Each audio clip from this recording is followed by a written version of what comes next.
खुशामदीद। पिछली क्लास में हम लोग आयत के ताल्लुक़ से इन ख़ास तौर से कायनात की निशानियों को देख रहे थे, जिसमें ऊपर आपको रंगदार फल नज़र आ रहे हैं, पहाड़ों की रंगतें दिख रही हैं और जानवरों की रंगतें दिख रही हैं। और इन आयत के बाद अल्लाह ताला ये बात कहता है कुरान में कि इल्म रखने वाले ही अल्लाह से डरते हैं, क्योंकि जिसके पास इल्म है वो अल्लाह को पहचान सकता है। बेसिकली ये मार्फत इलाही की बात है कि इल्म रखेंगे तो अल्लाह को पहचान सकेंगे, क्योंकि उसकी कायनात के ज़रिए हम पहचान रहे हैं। हम लोग तख्लीक़ की मदद से खालिक को पहचान रहे हैं और यही कुरान का एम्फेसिस है। अब देखिए यहाँ पे ये सूरह हामीम सजदा की आयत नंबर 53, अनकरीब हम उनको अपनी आयात दिखाएंगे आफाक में भी और उनके अनफुस में भी, यहाँ तक कि उन पर यह बात खुल जाए कि कुरान वाकई बरहक़ है। और यहाँ जो सनूरिहिम ये बहुत अहम लफ्ज़ है, हम अनकरीब दिखाएंगे। इसे इस रुख से सोचिए, यानी अल्लाह ताला की कायनाती आयात के खुलने का सिलसिला चलता रहेगा, क्योंकि अनकरीब दिखाएंगे जब तक के लोग हर दौर में लोग उन आयात को देख के हक़्क़ानियत कुरान की और अल्लाह की समझेंगे और अल्लाह के बंदगी से जुड़ेंगे। ऐन क़यामत के वक्त ये आयत इसी तरह पढ़ी जा रही होगी। हम अनकरीब दिखाएंगे, यानी अल्लाह ताला की आयात का, कायनात की आयात के खुलने का, डिस्कवरी, इसका सिलसिला ख़त्म नहीं होगा, ये दुनिया ख़त्म हो जाएगी। क्यों? क्योंकि अगर सारे दरख्त कलम बन जाएं और सारे समंदर स्याही बन जाए तो मेरी रब की बातें ख़त्म नहीं होंगी। इतनी गहराई और गिराई है इस कायनात की आयात के अंदर, और इनको खोलने का मकसद भी बयान किया जा रहा है कि हक़्क़ानियत को पहचान लो, तुम हक़ को पहचान लो। तो जहाँ कायनात की आयात की इतनी अहमियत दे दी गई हो, वहाँ उनको इल्म से अहाता करने को हम अगर मतरूक समझ लें, अलग कर दें, तो आप ये समझिए कितनी बड़ी जसारत और गलती हो रही है हमसे। अल्लाह ताला के इस कुदरती अमल को हम रोकने की कोशिश कर रहे हैं। और इसकी वजाहत एक बहुत खूबसूरती से आई है इस आयत के अंदर कि क़यामत का मंज़र है कि जिस दिन हर उम्मत में से फ़ौज की फ़ौज जमा करेंगे उन लोगों की जो हमारी आयतों को झुटलाते थे। और पिछली क्लास में तकज़ीब का हमने कज़िब उनके क्या मफ़हूम में समझा है। फिर उनकी जमात बंदी की जाएगी, यहाँ तक कि जब वो आ जाएंगे तो अल्लाह ताला पूछेगा कि तुमने मेरी आयत को झुटलाया था। अफ़ा गज़्ज़ब्तुम भी आयाती वलम तुहीतू बिहा इल्मा, उनका इल्मी अहाता किए बग़ैर अम्माज़ा कुंतुम तामलून, अगर तुम ये नहीं कर रहे तो कर क्या रहे थे। आप अंदाज़ा लगाइए, दुनिया में हमें तस्ख़ीर कायनात और आयात के इल्मी अहाते के लिए भेजा गया है। गज़्ज़ब्तुम भी आयाती वलम तुहीतू बिहा इल्मा अम्माज़ा कुंतुम तामलून, ये अम्माज़ा कुंतुम तामलून बड़ा अहम बात है। तुम कर क्या रहे थे, what was it you did, तुमने किया क्या। उन पर वादा अज़ाब पूरा हो गया, इसलिए कि उन्होंने जुल्म किया था, बस वो बोल ना सकेंगे। जुल्म क्या था? अल्लाह ताला ने जो सलाहियतें दी थी, अब जोड़िए उसको शुरू की स्लाइड से कि आँख, नाक, कान, ये जो सलाहियत दी गई है, जिनका अमली शुक्र होगा जब इससे कायनात को हम समझेंगे। उस आयत को, उस स्लाइड को इस स्लाइड से जोड़िए। तो जब अल्लाह की दी हुई नेमतों का हम सही इस्तेमाल नहीं करते तो ना सिर्फ ये कि वो शुक्र नहीं होता, बल्कि वो जुल्म कहलाता है। अरबी में कौम लूत को जालिम इसीलिए कहा गया है कि वो अल्लाह की दी हुई नेमतों का गलत इस्तेमाल करते थे। तो जो चीज़ अल्लाह ने दी है उसका गलत इस्तेमाल जुल्म भी है, नाशुक्री भी है, लिहाजा कुफ्र भी है। इसीलिए इतनी खूबसूरत आयत है छोटी सी, वशकुरूली वला तकफुरून। बहुत ही गहराई और गहराई है इस आयत के अंदर। वशकुरूली, मेरा शुक्र करो, वला तकफुरून, यानी जो शुक्र में नहीं होता वो कुफ्र में होता है। क्यों? क्योंकि जुल्म के रास्ते से कुफ्र पे पहुंचा है। कुरान में दलील है, जवाज़ है। क्यों कुफ्र में गए? जुल्म के ज़रिए, क्योंकि तुमने नेमतों का सही इस्तेमाल नहीं किया, उनके साथ जुल्म किया। इसीलिए कुरान कई जगह कहता है कि तुमने मेरी आयत के साथ जुल्म किया, मेरे रसूलों का मजाक उड़ाया। आयत के साथ जुल्म क्या है कि वो जिस मकसद के लिए, जिस हिदायत के लिए आई थी, उसको हिदायत नहीं हासिल करी, उनकी क़िरात सीखी, उनकी तजवीज़ सीखी, उनकी किताबत सीखी। इन सब चीज़ों में कोई गलती या ख़राबी या कमी नहीं है, लेकिन वहाँ तक बात रुकनी नहीं चाहिए ताकि हम जुल्म की कैफियत में ना आए। मैं आयत को समझता भी हूँ, अमल भी करता हूँ, अल्लाह की बंदगी में भी हूँ और मोहब्बत में उस कुरान की आयत को बहुत अच्छी तरह पढ़ता भी हूँ। वो क़िरात और होती है दिल से जब निकलती है। मैं बेहतरीन तजवीद से अदायगी भी करता हूँ, मैं बेहतरीन लिखता भी हूँ, क्योंकि मेरा इश्क़ है उस कुरान से, मैं लिखता भी बहुत अच्छा हूँ। मैंने इश्क को एक दर्जे और पहुंचा दिया कि अमल भी करता हूं लेकिन खूबसूरत लिखना भी चाहता हूं। ये काम शायद उन वर्राक़ों ने किया है जो हाथ से कुरान लिखा करते थे। तारीख़ में जो ज़िक्र मिलता है, जिस ज़माने में छापे खाने नहीं थे और कुरान हाथ से लिखे जाते थे, जिसमें बहुत से बादशाह भी गुज़रे हैं, ऐसे लोग भी गुज़रे हैं। बहरहाल मैं समझता हूँ कि शायद ये आखिरी मोहर है इल्म, साइंस और कुरान के ताल्लुक़ से, क्योंकि यहाँ वाज़े तौर से कहा जा रहा है कि इल्मी अहाता करना आयात का ज़रूरी है। और याद रखिए, इल्मी अहाता कायनात की आयात का भी होगा और कुरानी आयात का भी होगा। यानी जो पिछली क्लास में बात हो रही थी कि कुरान फहमी के लिए इल्मी तनाजुर में कुरान को समझना ये ऐन मतलूब है, हुक्म है अल्लाह का। जब इल्मी अहाते की बात होती है, जब तुम भी आयाती की बात है, तो भी आयाती में अल्लाह ताला ने भी आयत कायनात नहीं लिखा, ना आयत कुरान लिखा। वो तो हर आयत की बात कर रहा है कि मेरी हर आयत का तुम्हें इल्मी अहाता करना था, चाहे वो कुरानी आयत थी या कायनाती आयत थी, और अगर तुमने ये नहीं किया तो तुम कर क्या रहे थे। इन आयत के होते हुए हमारा साइंस और उलूम से दूर होना इस बात का वाज़ेह सबूत है कि दर हकीकत हम कुरान से दूर हुए। एक क्लिप मैंने देखा असरार साहब का, डॉक्टर असरार अहमद का, और उसमें उन्होंने इस बात का ज़िक्र किया कि शेखुल हिंद जब माल्टा की जेल से रिहा हुए तो उन्होंने 1920 में देवबंद में एक बड़ा इजलास किया। उस वक्त के तमाम जय्यद उलमा मौजूद थे और उसमें शेखुल हिंद ने यह कहा कि भाई अपने 3.5-4 साल की असीरी में हम गौर व फिक्र करके इस नतीजे पे पहुँचे हैं कि मुसलमानों की तनज़्ज़ुल की, बर्बादी की, ज़वाल की वजह उनका तर्क कुरान और आपसी तफर्रुक़ है। तो असरार साहब जिस मजलिस में ये पढ़ रहे थे उसमें उलमा भी थे, तो उन्होंने पूछा कि क्या आपको लगता है कि उलमा ने कुरान तर्क किया है? तो लोगों ने नहीं किया।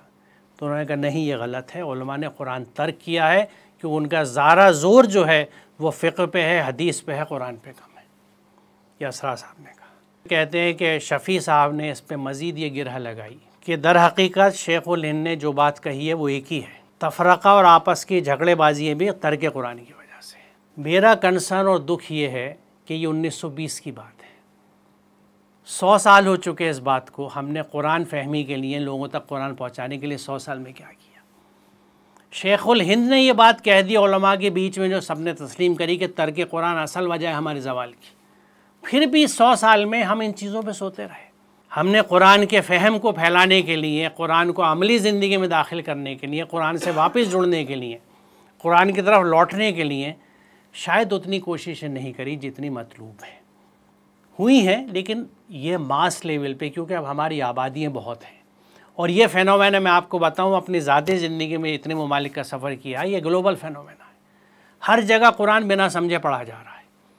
अहले अरब में भी हर जगह ये मामला है कि गौर व फिक्र और तदब्बुर की कमी रही है। अब इसमें देखिए, ये जो मैंने इक़रा बिस्मि रब्बिकल्लज़ी ख़लक़ आयत रखी है, इसका ताल्लुक़ इल्म से है, इसलिए मैंने लिखा ये बात। इसमें एक चीज़ मैं ये आपसे दरियाफ़्त करना चाहता हूँ, इसको हम पहली वही मानते हैं, अल्लाह का पहली वही आई है। मेरा सवाल ये है, इसको हम पहला हुक्म क्यों नहीं मानते? इक़रा किस चीज़ का सीगा है?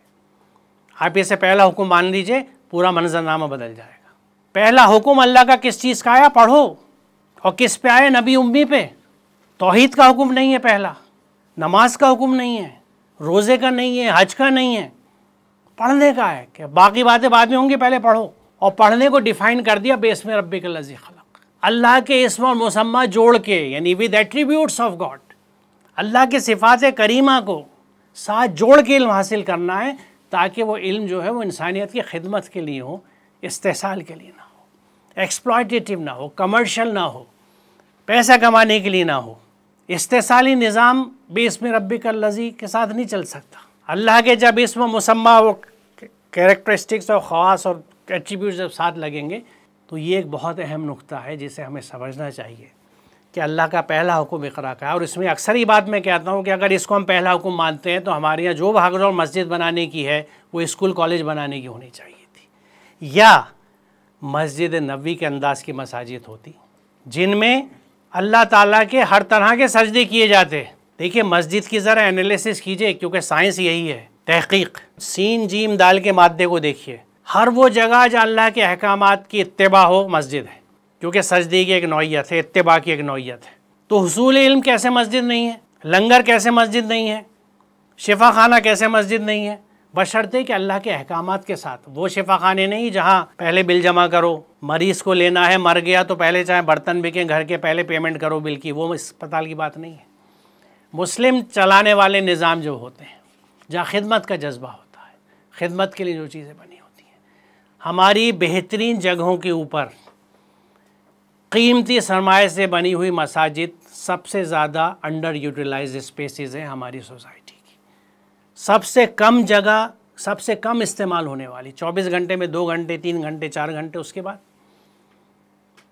बच्चे भटकते रहते हैं, तंग इलाकों वाले जो पढ़ना चाहते हैं, पढ़ने की जगह नहीं मिलती सुकून से बैठ के, लाइब्रेरी नहीं है, कुतुब खाने नहीं है। मसाजिद के अंदर क्यों नहीं ये नज़म हो सकता? और मिसालें मौजूद हैं।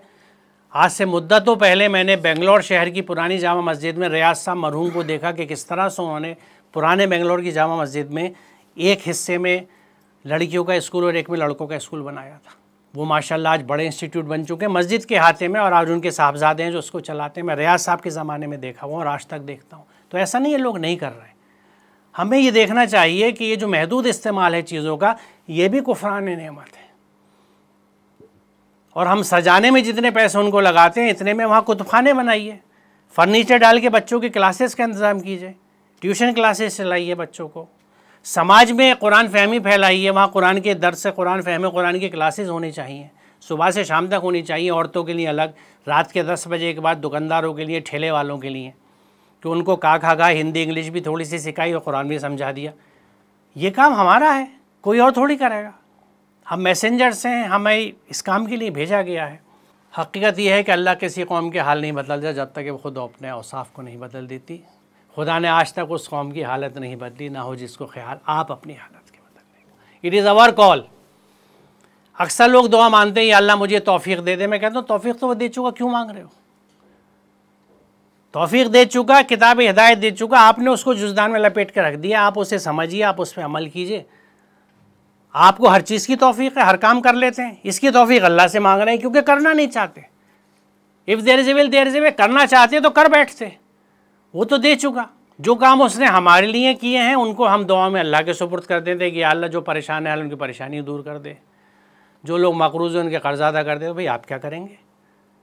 परेशान वालों की परेशानी आपको दूर करनी चाहिए। समाज आपको दिया गया था, मस्जिद मरकज़ के तौर पे आपको दी गई थी जहाँ से ये काम होने चाहिए थे। मकरूज़ हैं तो क्या आपके पास इतने पैसे नहीं है कि इकट्ठे करके किसी का कर्ज़ अदा कर दें? आपकी ज़कात क्या कर रही है अगर आप उनके कारोबार नहीं खड़े कर रहे, उनकी माईशत दुरुस्त नहीं कर रहे? मरकज़ी हैसियत मस्जिद को क्यों नहीं दी गई? केरला में है, देखिए क्या नज़म चलता है। केरला की मसाजिद देखिए, उनका काम देखिए, मैंने देखा है। वो मॉडल सामने है मौजूद, लेकिन फिर भी नॉर्थ में तो असर ही नहीं है उसका। दिल्ली, यूपी, बिहार, पंजाब, बंगाल में तो ये चीज़ें ही नहीं हैं। वहाँ बिल्कुल वो 2 रकात के इमाम वाली मस्जिदें कायम है। तो ये चीज़ बहरहाल गौर तलब है और ये एक जामियत बताती है इल्म के ताल्लुक़ से। ये हदीस पाक तलबुल इल्म फरीज़ुन अला कुल्लि मुस्लिम। अब यहाँ तलब इल्म को आप समझ लेंगे किस इल्म की बात है और वो क्यों फ़र्ज़ किया गया है। क्योंकि ये अल्लाह को पहचानने में, समझने में मदद करता है। यह हमें अच्छा इंसान बनाता है, अच्छा बंदा बनाता है, बंदगी के दर्जे बुलंद करता है। ये सैयद सलमान अल हसन नदवी साहब की तहरीक है। साइंस इल्म को कहते हैं। इल्म हक़ाइक़ अशिया की मार्फत व आगही का नाम है। इल्म और इस्लाम का चोली दामन का साथ है। इल्म के बग़ैर इस्लाम नहीं और इस्लाम के बग़ैर इल्म नहीं। ये एक हकीकत है। ये एक रिसाला साइंस का जो उर्दू में मैं निकालता हूँ, उसमें जब ये मिलेनियम शुरू हुआ था तो उस वक्त ये ऐलान नई सदी का एहतनामा मैंने छापा था, जिसको मैं अक्सर छापता रहता हूँ कि आइए हम ये अहद करें कि इस सदी को अपने लिए तकमील इल्म की सदी बनाएंगे। ये जो मिलेनियम है इसमें एक हॉलिस्टिक एजुकेशन डेवलप हो हमारे यहाँ। इल्म की इस गैर हकीकी और बातिल तक़सीम को ख़त्म कर देंगे जिसने दरसगाहों को मदरसों और स्कूलों में बांटकर आधे अधूरे मुसलमान पैदा किए हैं। आइए अहद करें कि नई सदी मुकम्मल इस्लाम और मुकम्मल इल्म की सदी होगी। यानी उधर 3.5% से 100% की तरफ सफ़र, 3.5 आयत से पूरी कुरानी आयत को समझना और उस पर अमल करना। और जब उसको समझेंगे तो इल्म का तसव्वुर, देखिए कुरान से दूरी ने हमारे इल्म का तसव्वुर बदल दिया, हमारी इबादत का तसव्वुर बदल दिया, हमारे बहुत से तसव्वुरात बदले। ख़ुद दीन का तसव्वुर बदल गया, मामलात के तसव्वुर बदल गए, औरतों के तय तसव्वुरात हमारे बदल चुके हैं। जो ज़माने वाली कैफियत नहीं है तो उसको वापस लाने के लिए कुरान की तरफ वापस जाना और कुरान से जुड़ना ज़रूरी है। ये एक अपील और है, जितने आप देखेंगे उस ज़माने के जितने जय्यद उलमा हैं वो सिग्नेटरी थे इसके ऊपर, जिसमें क्योंकि ज़्यादा मतन है इसलिए छोटा हो गया है। पहला जुमला है कि इल्म हासिल करना हर मुसलमान मर्द और औरत पर फ़र्ज़ है और इस फ़रीज़े की अदायगी में कोताही आखिरत में जवाबदही का बाइस होगी, इसलिए हर मुसलमान को लाजिम है कि इस पर अमल करे। हुसूल इल्म का बुनियादी मकसद इंसान की सीरत और किरदार की तश्कील, अल्लाह की इबादत और मखलूक की खिदमत है। मईशत का हुसूल एक ज़िमनी बात है। इस्लाम में दीनी इल्म और दुनियावी इल्म की कोई तकसीम नहीं है। हर वो इल्म जो मज़कूरा मकासद को पूरा करे उसका इख्तियार करना लाजमी है। और इस पर सिग्नेटरीज़ जो हैं अपने वक्त के तमाम, यानी अली मियाँ से लेके कल्ब सादिक साहब भी हैं, मुजाहिद इस्लाम कासमी साहब मरहूम भी हैं, वगैरह वगैरह बहुत लोग हैं। अब ये मैं कुछ रेफरेंसेस आपको दे रहा हूँ।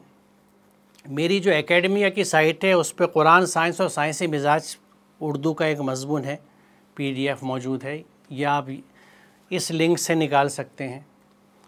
ये कुरान मुसलमानों साइंस जो किताब मैंने आपको दी है इसका PDF मौजूद है मेरी एकेडमिया साइट पे, इस लिंक पे।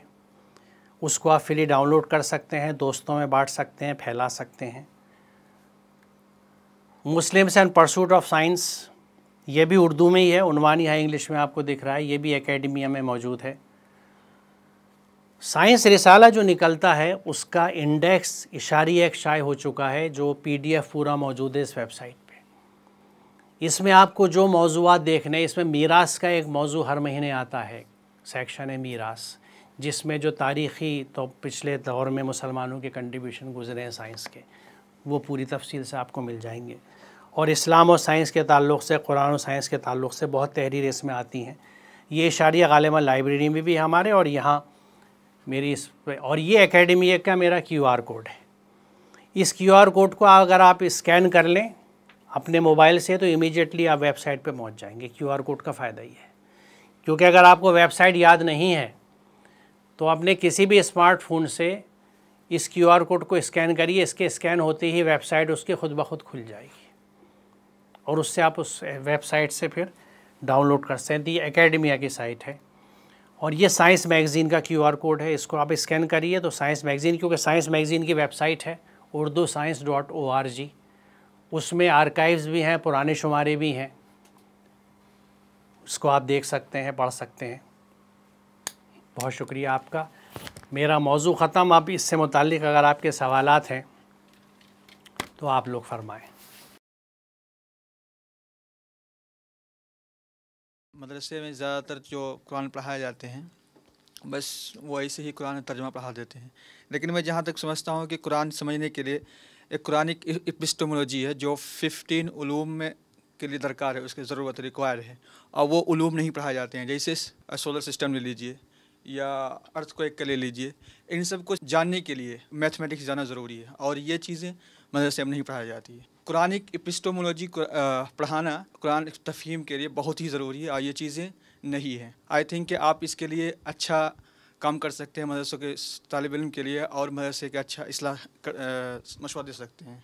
इसमें मुझे ऐसा लगता है अपने अब तक के तजर्बे से, हो सकता है वो बात आपको बड़ी अजीब लगे, असरी उलूम के तालिब इल्म को जिसका जहन खुला हुआ हो और साइंस से वाकिफ़ हो, कुरान समझाना और कुरान के इस रास्ते पे लाना निस्बतन आसान है बनिस्बत एक मदरसे के तालिब इल्म। उसकी वजूहात दो हैं। एक तो ये कि वो बुनियादी उलूम मदारिस में बहुत कम जगह पढ़ाए जाते हैं, जहाँ पढ़ाए जाते हैं वहाँ के बच्चे बहुत तेज़ी से पिक कर लेते हैं।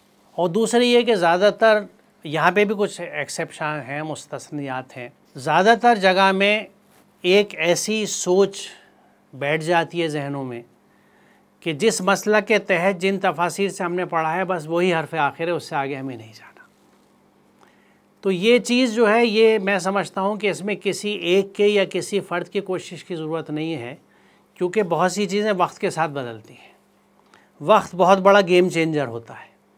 आज जो वक्त जिस तरह से बदल रहा है और इल्म जिस तेज़ी से तरक्की कर रहा है और जितनी तेज़ी से हमें ये एहसास हो रहा है कि हम पीछे रह रहे हैं, ये अपने आप इन चीज़ों को संभाल लेगा। हमें कोशिश ये करना चाहिए कि नज़म कायम कर दें। मिसाल के तौर पे हर गली में कुरान फ़हमी के मराकज़ होने चाहिए। अब उसमें जो आए उसको आप सिखाइए, वो कहीं का भी हो। फैसिलिटी अवेलेबल कीजिए, इंस्टीट्यूशंस को मत क्रिएट करने का फ़िलहाल देखिए। आप फैसिलिटीज़ दीजिए कि यहाँ पे हम सिखाते हैं, जो सीखना चाहे आ सकता है, कि जहाँ बिल्कुल ऑब्जेक्टिवली हकीकत पसंदाना अंदाज से कुरान को उसके मफ़हूम मादे के एतबार से और मौजूदा उलूम के पस मंज़र में समझाया जाए।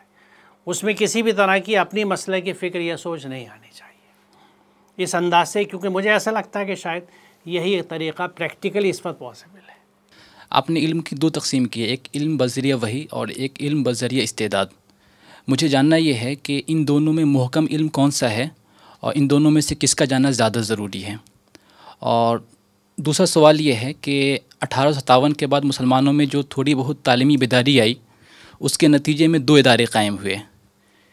1866 के अंदर दारुल देवबंद का क़याम अमल में आया, जिसने इल्म बज़रिया वही को अपना मौजू बनाया, और 1875 के अंदर अलीगढ़ मुस्लिम यूनिवर्सिटी का वजूद अमल में आया, जिसने इल्म बज़रिया इस्तेदाद को अपना मौजू बहस बनाया। ये इत्तेफाक है यहाँ पे कि मैं दारुल देवबंद से पढ़ा हुआ हूँ और आपने अलीगढ़ मुस्लिम यूनिवर्सिटी से तालीम हासिल की है। इन दोनों ने जो मतलब दो इल्म की दो अलग दो धड़ें चली और दोनों के दरमियान ऐसी दूरी हो गई जैसे कह सकते हैं कि बोध बैनुल मशरिक़ैन। तो इन दोनों को किस तरीके से करीब लाया जा सकता है? अगर आप उस स्लाइड को देखें या कहें तो मैं फिर उस पर वापस जाऊँ, मैंने दो अंदाज के उलूम नहीं बताए, माखज़ बताए कि एक इल्म वो है जो वही से आया, वो सिर्फ़ ख़ासा पैगम्बरों का था। एक इस्तेदाद है जो हर एक के अंदर मौजूद है। ये बात नहीं हुई कि कौन सा सही है कौन गलत है, उसमें कोई सवाल ही नहीं है, क्योंकि जो इल्म वही का है असल इल्म वो है, और तमाम इस्तेदाद और हुसूल इल्म उसी की रोशनी में चलेगा, क्योंकि इक़रा बिस्मि रब्बिकल्लज़ी खलक़, तो अल्लाह का इस्म और मुसम्मा तो जुड़ के चलेगा। तो लिहाजा मैं नहीं समझता कि उस स्लाइड से, बल्कि मैं अच्छा हुआ आपके सवाल से तस्हीह कर दूं कि आपके या जो और नाज़रीन हो हमारे, उनके जहन में उस स्लाइड से ये ना आए कि मैं उलूम की दो अक़साम बता रहा हूँ। नहीं, मैं हुसूल इल्म के जो ज़रिए हैं उनकी दो चीज़ें बताएं कि एक इल्म वो है जो वही से आया है, वो सिर्फ पैगम्बरों ख़ासा ही नहीं, वो एक्सक्लूसिव कलब है। एक इल्म वो है जो इसकी इस्तेदाद अल्लाह ताला ने हर एक इंसान में रख दी, अल्लामा आदमुल अस्मा कुल्लहा में, जिसकी वजाहत करी गई। ये कैपेसिटी जो हर एक के अंदर है, यानी इस कैपेसिटी को मैं इस तरह कह सकता हूँ कि हर पैदा होने वाला बच्चा अपने घर, अपने इदारों और अपने समाज के लिए एक चैलेंज के तौर पे आता है कि क्या वो समाज, वो घराना, वो इदारे उसको एक अच्छी शख्सियत में तब्दील कर पाते हैं या नहीं। अल्लाह की एक जेनेटिक कॉम्बिनेशन, हर इंसान एक नया जेनेटिक कॉम्बिनेशन है। जैसे आपकी उंगलियों के निशान मुनफरिद हैं, हम में से हर कोई मुनफरिद है, हम में से हर कोई बिल्कुल अकेला है और उस जैसा कोई दूसरा नहीं है। तो वो जो एक नया कॉम्बिनेशन अल्लाह ने बेचा था, अल्लाह ने, क्या उसके पोटेंशियल को हमने ज़ाहिर करने के लिए कोशिश करी, या अल्लाह की इस आयत को हमने ज़ाय कर दिया? जिन बच्चों को हम तरबियत नहीं दे पाते वो अल्लाह की आयत हैं जो ज़ाय हो गई, और हम उसका हिस्सा बने उसके ज़ाय करने में, क्योंकि हमने उनकी ग्रूमिंग नहीं करी है। तो इल्म तो एक ही है, और रही दो या कितने धड़ों की बात, तो सब जुड़ ही जब सकते हैं जब कुरान से जुड़ते हैं।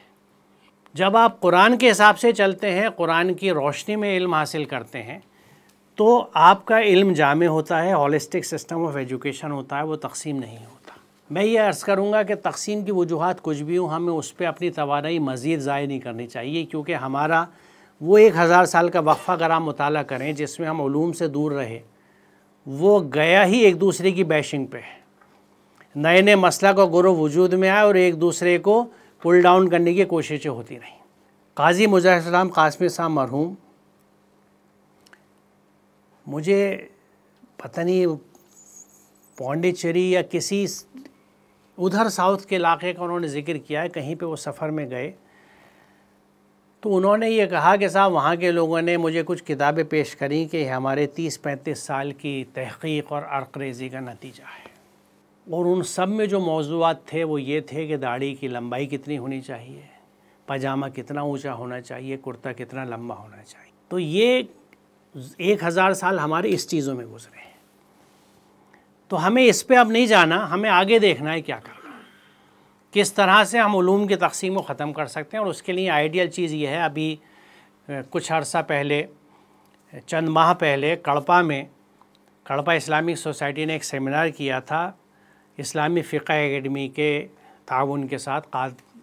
हमारे खालिद सैफुल्लाह रहमानी साहब उसमें मौजूद थे, और उसमें मौजू यही था कि असरी उलूम की दर्सगाहों में किस तरह से दीनियात को मुतारुफ़ करें और दीनी मदारिस में किस तरह से असरी उलूम को लेके आए।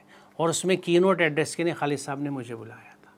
तो वहाँ बहुत अच्छी करारदादें पास हुई और वहाँ तय ही ये किया गया, मैंने भी ये बात रखी कि अब इस पेवंदकारी का वक्त गया कि कुछ इधर का पैच इधर, आप ऐसे इदारे बनाइए जहाँ 10वीं जमात तक कॉमन मुश्तरक एजुकेशन होनी चाहिए और उसमें आप तमाम असरी उलूम के साथ उसको सिर्फ कुरान फ़हम बना दीजिए और सीरत पढ़ा दीजिए। बाकी 10वीं के बाद उसको छोड़ दीजिए कि अगर उसको इख्तिसास इन चीज़ों में हासिल करना है तो किसी मदरसे में जाए, आलिमियत करे, फजीलत करे, इफ्ता करे, फ़िक़्ह करे, हिफ्ज़ करे, कुछ भी करे, या उधर जाए इंजीनियरिंग में जाए, डॉक्टर और कुछ भी करे। तो ज़रूरत है वैसे इदारों की है और मुझे उम्मीद है इंशाअल्लाह के इस तरह के इदारे एक दिन वजूद में आएंगे। हमें इस तरफ सोचना चाहिए कि हॉलिस्टिक एक सिस्टम जो है उस पर काम किया जाए। सर, आपने बताया कि इल्म की तकसीम नहीं की जा सकती है और आपने सॉल्यूशन ये दिया कि इस तरह के कॉमन इदारे कायम किए जाने चाहिए जिसमें 10वीं जमात तक दोनों चीज़ों की तालीम हो और उसके बाद फिर वो डिसाइड करें कि किस रास्ते पर जाना चाहते हैं। कल के सबक में भी आपने बताया था कि कुरान फ़हमी के मुतालिक कि लोग नाज़रा कुरान शरीफ पढ़ाते हैं और कुरान को समझते नहीं हैं, तो उसके लिए इंडिविजुअली मैं समझता हूँ कि लोग इस हद तक कुरान को पढ़ें कि समझ सकें मुश्किल है, उसके लिए कॉमन इदारा होना जैसे कि आपने कहा। लेकिन इस रास्ते में सबसे बड़ा चैलेंज ये है कि वो अफराद कैसे तैयार होंगे जो साइंस को मतलब कुरान से तत्बीक दे करके ऐसा निसाब तैयार कर सकें, ऐसे अफराद कैसे तैयार होंगे जो इस तरह के सब्जेक्ट्स को पढ़ा सकें। सबसे बड़ा चैलेंज ये है। इस चैलेंज को आप किस तरह देखते हैं सर? इस चैलेंज का हल वही इदारे होंगे जहाँ इस अंदाज से तालीम दी जाए। सरेदस में आपसे अर्ज़ करूँ कि इसमें जो लोग असर उलूम से वाकिफ़ हैं उनको अगर हम कुरान से जोड़ दें तो वो ये काम इसमें बहुत अच्छा कर सकते हैं और कर रहे हैं। सरेदस्त ये चीज़ मुझे दिखती है, मिसाल तौर पे जैसे एक कुरान सेंटर अल्लाह ने मेरे हाथों ज़ाकिर नगर में बनाया है, वहाँ हम 9th क्लास के बच्चों को एडमिशन देते हैं। उसका नाम कुरान सेंटर है लेकिन वहाँ पे फिज़िक्स, केमिस्ट्री, मैथमेटिक्स, बायोलॉजी, अंग्रेज़ी, उर्दू हर चीज़ की क्लास होती है और फ्री होती है, बच्चों से कुछ नहीं लेते। शर्त यह है कि रोज़ कुरान तर्जुमे की क्लास आपको अटेंड करनी है। वहाँ 2 टीचर्स हैं जो अंदाज से कुरान पढ़ाते हैं। जब तक मैं यहाँ हैदराबाद नहीं आया था तो मैं टॉपिकल चीज़ें लेता था, जैसे कुरान में यह मुस्लिम किरदार क्या है, मुसलमान कौन है, इस्लाम किसे कहते हैं, कुरान में इल्म का तसव्वुर क्या है, कुरान में औरत का तसव्वुर क्या है। और मेरे एक साथी दूसरे डॉक्टर तारिक नदवी साहब जो नदवे से फ़ारिग हैं और अरबी के प्रोफेसर हैं, वो शुरू से कुरान को तर्जुमे के साथ अरबी ज़बान की मदद से समझाते हुए पढ़ाते थे। तो 2 साल ही हम पढ़ाते हैं 9th और 10th में। 10th में दाखिला देते नहीं क्योंकि 2 साल में उसको मुकम्मल हम शुरू से आखिर तक लेके आते हैं। ये बच्चे जब पास आउट हो गए जाते हैं, 10वीं क्लास पास हो गए जाते हैं, तो बिल्कुल मुख्तलिफ बच्चे होते हैं क्योंकि कुरान इनके अंदर उतर चुका होता है, इन्हें कुरान की समझ आ चुकी होती है 2 साल की इस मेहनत के बाद। तो इस तरह की कोशिश हम कर सकते हैं और अल्लाह का शुक्र है कि वहाँ यानी अब मैं आ गया तो एक और मेरे शागिर्द डॉक्टर अकील हैं, वो इस नहज पे इस काम को लेके चल रहे हैं। यानी मैं कह सकता हूँ कि मैंने अपनी बी टीम बना ली है, सरेदस 2 लोग हैं। यानी आज मुझे तसल्ली है कि अगर मेरी आंखें बंद होती हैं तो कम से कम 2 लोग हैं जो इस चीज़ को आगे लेके चल रहे हैं। और यहाँ से फारिग होने के बाद वहाँ जाके मुझे मज़ीद लोगों को ग्रूम करना है ताकि ज़्यादा लोग तैयार करे जा सकें और फिर ऐसे सेंटर्स हम और जगहों भी खोल सकें। तो इस तरह की कोशिशें और जगह भी हो रही हैं। कुछ लोग मुझसे मिले थे परसों, यहाँ के निज़ामाबाद के एक साहब थे, वो अपने यहाँ ये कोशिश कर रहे हैं। तो ऐसा नहीं है, एहसासात हैं लोगों में कुरान को समझने की। अल्लाह का बड़ा शुक्र है कि बहुत बेदारी है इस रुख और लोग समझते भी हैं। तो जब कुरान को आप समझने लगेंगे तो फिर इल्म का तसव्वुर भी दुरुस्त हो जाएगा, हर चीज़ का दुरुस्त हो जाएगा। कि कुरान की आयत है जैसा कि उससे पता चलता है कि इल्म ही के ज़रिए खालिक को पहचाना जा सकता है और साइंस जो है वो इल्म है और वो बड़ी वजाहत से खालिक की मौजूदगी का पता बतलाता है। जिस तरह से आपने सारे स्लाइड्स में जो है कायनात की आयत का जिस तरह से तशरीह किया, उसके बावजूद क्यों हम देखते हैं आज के ज़माने में कि दुनिया के जो बड़े बड़े साइंटिस्ट हैं या साइंस के इदारे हैं, उनका जो मिजाज है वो यानी एथीज़म वाला है, वो एथिस्ट है। ये चीज़ हम क्यों देखने को हमें मिलता है? इसमें पहले नुक्ते कि मैं थोड़ा सा इस्लाह कर दूं कि ये मैंने नहीं कहा और ना मैं ऐसा मानता हूँ, समझता हूँ कि इल्म की मदद से ही अल्लाह को पहचाना जा सकता है। मेरा हम्बल सबमिशन ये है कि इल्म भी एक ज़रिया है मार्फत इलाही का। मैं दीगर ज़राए पे ना सवाल उठाता हूँ ना मना कर रहा हूँ। मेरा सिर्फ कहना है कि इस दरवाज़े को भी हम खोल लें जो अब तक बंद है कि इल्म के ज़रिए भी मार्फत इलाही हो सकती है। पहली बात तो ये। दूसरी बात ये कि जैसा अभी पिछली मैंने एक स्लाइड में भी ये बात बताई कि इक़रा के साथ बेस में रब्बिकल लज़ी खलक़ जुड़ना बहुत ज़रूरी है। जो बांझ इल्म दिया जाता है, जिसके साथ वैल्यूज़ और अक़दार नहीं होती, वही की हिदायत शामिल नहीं होती, तो वो फिर एक्सप्लॉयटेटिव होता है।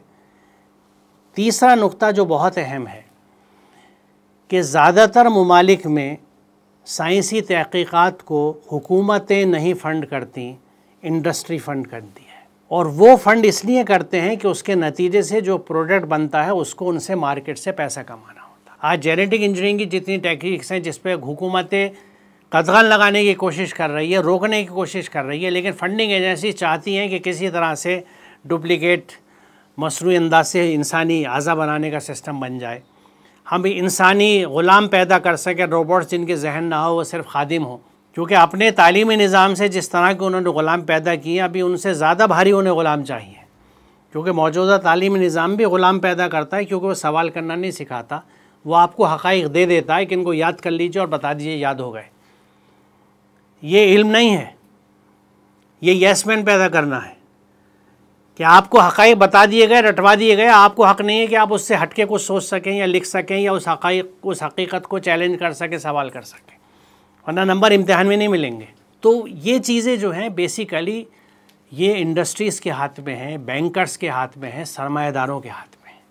तो निज़ाम सरमाएदारी जब जारी और सारी हो तो वहाँ पे सिर्फ नफ़े और मार्केट की बात होती है, वहाँ वैल्यूज़ की बात नहीं होती, दीन धर्म की बात नहीं होती है। एक रुझान पैदा हो गया है कि वो साइंस से कुरान को जो है साबित करने की कोशिश करते हैं कि कुछ भी आ जाए, कोई तहकीक हुई, बिग बैंग थ्योरी है या ब्लैक होल की थ्योरी है, इस तरह की कोई भी चीज़ें जो कि अपने आप में पूरी कतई और यकीनी नहीं है, उसके बावजूद वो इन सब थ्योरीज़ का जो है वो कुरान के आयात से सबूत के तौर पे पेश करते हैं। और इस तरह से जैसे लगता है कि पूरा जो आज का साइंस है वो उससे वो पूरे कुरान को साबित करके ही छोड़ेंगे। ये रुझान कैसा है? ये गलत तरीक़ा है। और जो किताब मैंने आपको दी है कुरान मुसलमान और साइंस, जिसका PDF एकेडमिया पे मौजूद है, उसमें ज़रूरी वजाहत के नाम से एक चैप्टर है, इसमें यही बात मैंने लिखी है। मैंने अपने पूरे लेक्चर्स में या मेरी तहरीरों में आप देख लीजिए, चाहे वो साइंस मैगज़ीन में हो या मेरे यूट्यूब के लेक्चर्स हों, मैं ये कंपेयर कंट्रास्ट वाले काम कभी नहीं करता, क्योंकि ये रिस्की चीज़ है। जैसा आपने कहा, साइंस जो है, इल्म है, वो हमा वक्त बदलता है। आज आप उसे कुरान से मुंतबिक करेंगे तो कल जब वो बदलेगा तो फिर लोग कहेंगे कि आप क्या कुरान बदलोगे? कुरान आपको, यानी मैं जैसा अर्ज़ ये करूँ कि साइंस जो है एक टूल है, एक औज़ार है इदराक आयात के लिए, दैट्स इट। अल्लाह की आयात को समझने के लिए एक तरीक़ा है, एक टूल है इल्म। लिहाजा उनको एक दूसरे से साबित करना मेरे हिसाब से गैर मुनासिब प्रैक्टिस है और मैंने कभी नहीं की। और इसकी वजाहत इसलिए की हूँ कि जैसे ही आप इस्लाम और साइंस की बात करते हैं, लोग ये समझते हैं कि अच्छा फिर ये या तो हम पुराने गाने गाएंगे कि कुरान में ये मौजूद है, हमारे साइंसदानों ने ये किया, हर चीज़ में हमारा हिस्सा है, हमने ना कुछ किया होता तो कंप्यूटर ना बनते। अब बहुत गा लिया हमने, अब हमें आगे के लिए सोचना है कि आगे हम क्या कर रहे हैं, आज के साइंस में, आज के समाज में हमारा कंट्रीब्यूशन क्या होना चाहिए। ये बहुत अहम चीज़ है। वअल्लमा आदमल अस्माअ कुल्लहा, अस्माअ कुल्लहा से मुराद क़यामत तक के आने वाला इल्म है या फिर उलूम के कुल्लियात हज़रत आदम को दिए गए थे? जब इल्म की कुल्लियात दी गई है तो ज़ाहिर है जब तक दुनिया है वो इल्म चलेगा और उसका हुसूल चलेगा, जब दुनिया ख़त्म तो हर चीज़ ख़त्म। तो ये तमाम उलूम की बात है, तमाम अस्मा की बात है और उससे जुड़े हुए तमाम मुसम्मात की बात है। क्योंकि हामीम सजदा में जो बात कही गई है, जिसका मैंने ज़िक्र किया कि हम करीब निशानियाँ दिखाएंगे, तो जो निशानियाँ दिखाए जाने का अमल चल रहा है, हमें पता नहीं क़यामत कब आएगी, हो सकता है अगले लम्हे हो, लेकिन हमारा काम चल रहा है। तो कायनात की आयात नई नई सामने आएंगी, हम उनका इल्म इहाता करेंगे। कौन करेंगे? जो कौम इल्म रखने वाली हैं, उनमें हम भी हो सकते हैं, दूसरे लोग भी हो सकते हैं। इस बार दूसरे लोग हैं। अगर हमने इल्म से अपने आप को जोड़ लिया तो कल को फिर ये मंजरनामा शिफ्ट हो सकता है, या कम अज़ कम उनके साथ हम भी शामिल हो सकते हैं। तो ये यकीनन चूँकि दुनियावी मामलात हैं, इसलिए दुनिया के साथ हैं, दुनिया ख़त्म थे, मामलात ख़त्म। तो ठीक है साहब, बहुत शुक्रिया आपका। तो आज की क्लास में हमने इस्लाम और जदीद मज़ाइल का जो आपका पेपर है, उसमें इस्लाम और इल्म के मौजू को मुकम्मल कर लिया। इंशाअल्लाह अगली क्लास में हम इस्लाम और माहौलियात पे बात करेंगे कि आज माहौल एक बहुत बड़ा इशू एक है, एक मसला है हमारे सामने, तो उसके लिए इस्लामी तालीमात, कुरान हमसे क्या कहता है और हमें क्या करना चाहिए, और क्या माहौल के मुताल्लिक़ जो कुछ मूवमेंट या इक़दामात हैं क्या वो दीन का हिस्सा हैं, क्या उसको हम करते हैं तो दीन दुनिया दोनों की फलाह है, दुनियावी फ़ायदे भी हैं और दीनी एतबार से भी हमें अजर मिलेगा। इसकी बात हम इंशाअल्लाह अगली क्लास में करेंगे। शुक्रिया। अस्सलाम वालेकुम।